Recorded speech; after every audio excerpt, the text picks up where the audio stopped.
నంద్యాల జిల్లాలో మహిళలు రోడ్డెక్కారు.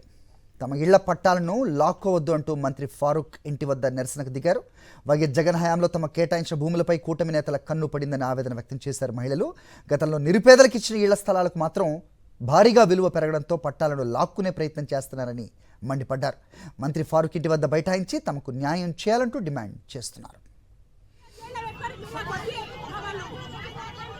పరిస్థితిపై అప్డేట్స్ మా కరెస్పాండెంట్ లోకేష్ అడిగి తెలుసుకుందాం. లోకేష్, చెప్పండి. సో మంత్రి ఇంటి ముందు బైఠాయించిన వీళ్ళ మొర ఆలకించే పరిస్థితులు కనిపిస్తున్నాయా? ఏంటి అప్డేట్స్?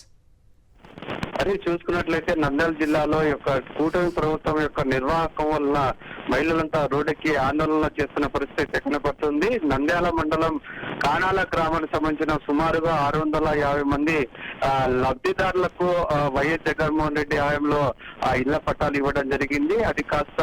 అది కోట్ల రూపాయలకు విలువ చేసే స్థలం కావడం చేత టీడీపీ నాయకులు కుట్రలు పడుతున్నారు. ఎలాగైనా దౌర్జన్యంగా వాళ్ళ దగ్గర నుండి లాక్కునే ప్రయత్నం అయితే కొనసాగుతుంది. ఈ నేపథ్యంలోనే రెవెన్యూ అధికారులను, పోలీసులను వాటిని పంపించి ఆ స్థలాలను లాక్కునేందుకు పూర్తి స్థాయిలో ఒక పథకం ప్రకారంగా ఆ యొక్క దౌర్జన్యంగా పట్టాలను లాక్కునే ప్రయత్నం అయితే కొనసాగుతుంది. ఈ నేపథ్యంలో మహిళలంతా ఆందోళన చెందుతున్నారు. ఎందుకంటే ఈ యొక్క వైఎస్ జగన్మోహన్ రెడ్డి హయాంలోనే ఈ యొక్క ప్రభుత్వమే ఆ యొక్క ప్రైవేట్ స్థలాన్ని రైతుల దగ్గర నుండి కొనుగోలు చేశారు. ఒక ఎకరా సుమారుగా 3.5 కోట్ల రూపాయలకు వెచ్చించడం జరిగింది. అది సామాన్యమైన పేద ప్రజలకు ఇవ్వడం జరిగింది. ఈ నేపథ్యంలో పేద ప్రజలు ఎంతో ఆనందం వ్యక్తం చేసిన పరిస్థితి కనపడుతుంది. అది కాస్త ఇప్పుడున్న పరిస్థితుల్లో ఒక సెంటు స్థలము అక్కడ 15 లక్షల పైగానే పలుకుతున్న నేపథ్యంలో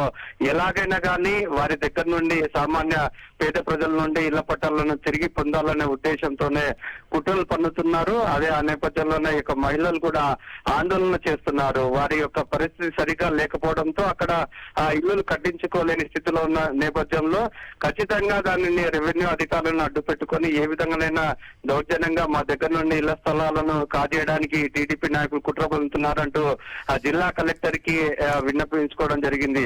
అదే తరహాలో ఒక మంత్రిని కలవగా మంత్రి అదే దారిలో వెళ్తున్న సమయంలో మంత్రితో మహిళలు కూడా మాట్లాడని నేపథ్యంలో వారు ఏమాత్రం కూడా ఆ యొక్క మంత్రి పట్టించుకోలేని పరిస్థితి కనపడుతుంది. నేపథ్యంలో మహిళలంతా ఆ యొక్క మంత్రి ఇంటి వద్ద బైఠాయించి ఆందోళన చేశారు. తమకు న్యాయం చేయాలంటూ వేడుకుంటున్న పరిస్థితి కనపడుతుంది. ఏదైతే ఆ కూటమి ప్రభుత్వం అధికారులకు రావాలని ఓట్లు వేసిన నేపథ్యంలో తమకు ఈ పరిస్థితి కలగజేస్తారంటూ మహిళలు ఆవేదన వ్యక్తం చేస్తున్న పరిస్థితి కనపడుతుంది.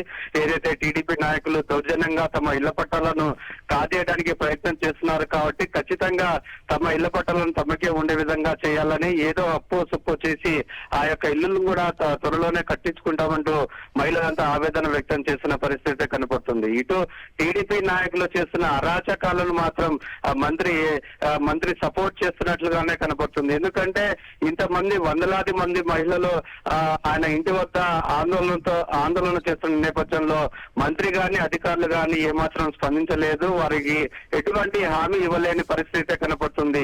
ఆ యొక్క టీడీపీ నాయకుల దౌర్జన్యాల మీద మేము చర్యలు తీసుకుంటామని మంత్రి నుండి ఎటువంటి హామీ అయితే మహిళలకు అందలేని పరిస్థితి కనపడుతుంది. ఈ నేపథ్యంలో మహిళలు ఆవేదన వ్యక్తం చేస్తున్నారు. హరి, ఓకే.